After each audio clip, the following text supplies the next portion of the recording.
Thoracic segment, we work on breathing. Sometimes I have to help patients to breathe by pressing on their chests and exhalation. We loosen the chest by tickling the intercostal muscles or by painful pressure on the intercostal muscles, by hitting and reaching with the upper extremities. And once again, we run into interesting phenomena. A lady who is unable to reach out and call mama, every time she tries to do it, she just bursts into tears. And I say, can you put your hand, close your hand around my hand? And she can't. She can't make that much contact. She can touch my hand, but she cannot close her hand around my hand.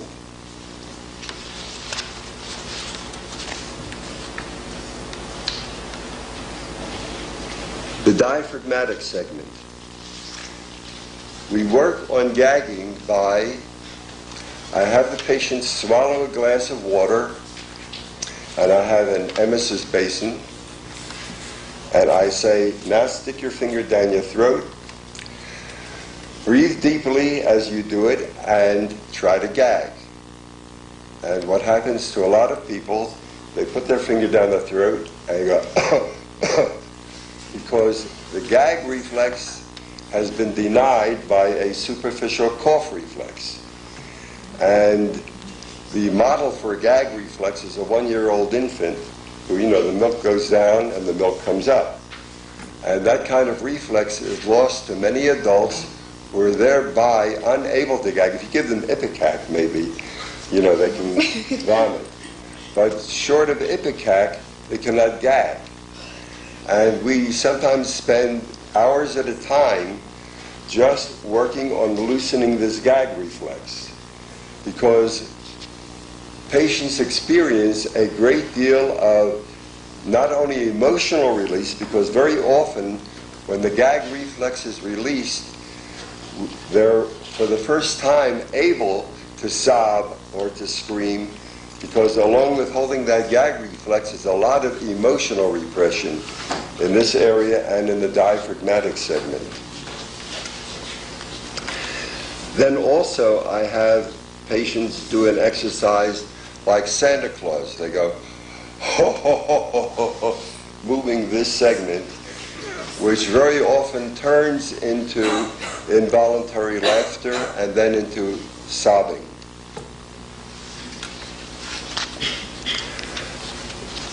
Work on the abdominal segment is generally a matter of either painful pressure in the abdomen or tender stroking of the abdomen to let whatever is held there come through. And to work on the pelvic segment, that's generally an area at which we must spend a great deal of time, because there is a great deal, as I have indicated, of anxiety in that area, and one can precipitate a great deal of trouble if one approaches this segment too quickly or too precipitously. Now, in working on the pelvic segment, one of the first places that we work is the thigh adductors, which I call the morality muscles, the muscles that hold the legs together like this. So we apply painful pressure to the thigh adductors. We also work on tightening and releasing the pelvic floor. And this helps to loosen pelvic armoring. Also in this, working on this area, we do lots of talking about sexual experiences from very early ages, sex-negative experiences with one's parents or one's neighbors or one's family. So it's a period in which a great deal of guilt is released verbally, and in which a great deal of physical work is done orgonomically. If we succeed in loosening the armoring from head down to the pelvis, then there is the appearance of what Reich called the orgasm reflex. The orgasm reflex is an involuntary movement of the pelvic musculature, not only involved with sexual activity, but that is evoked in periods of high emotional excitement. So it's not a purely sexual phenomenon. For example, one of my patients who was an entertainer, a singer, was giving, like in her therapy, she was through to that segment. And she was giving one of the performances of her lifetime. She was really on. And the audience was really with her. And she was in a period of very high emotional excitement. And she said, suddenly my pelvis started to move and I couldn't stop it. And that's the orgasm reflex. And the orgasm reflex sometimes appears in therapy, and it takes sometimes several years before the orgasm reflex becomes incorporated into one's sex life, so that it becomes a regular part of the sexual orgasm as well as just a phenomenon. Reich said that the full orgastic discharge was the major expression of energetic discharge in the human being. Energy can be discharged by thought processes, by physical work, but he thought that the large basic biological discharge mechanism was the discharge in sexual activity. Now, some generalities concerning therapy. Therapy is generally conducted once or twice a week, most often once a week. In times of emergency, we see patients, of course, more frequently. And if there is an incidence of, for example, of panic attacks,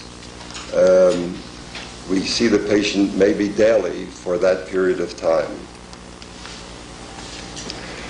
All human emotions are elicited, or attempted to be elicited in the course of therapy, so that usually our offices are soundproofed to the extent that we can keep the neighbors from hearing what's going on. And despite the fact that all emotions are elicited, there is a clear distinction made to all patients that there must be no destructiveness. They must not attempt to destroy me nor my office. That the expression of meanness is not in the service of their emotional development. On the side of the therapist, what we do is we prod painfully, we tickle, we stroke. Something that I innovated with my patients was open-handed boxing.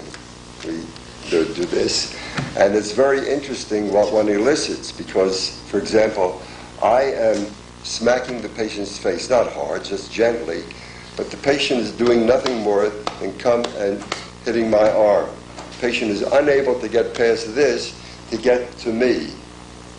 So that a great deal is revealed about how aggression is working in that individual when you do some boxing with them. We make angry faces at one another. It's a reciprocal event, therapy. It's certainly not what the analyst does, sit behind the couch taking notes and making comments every once in a while.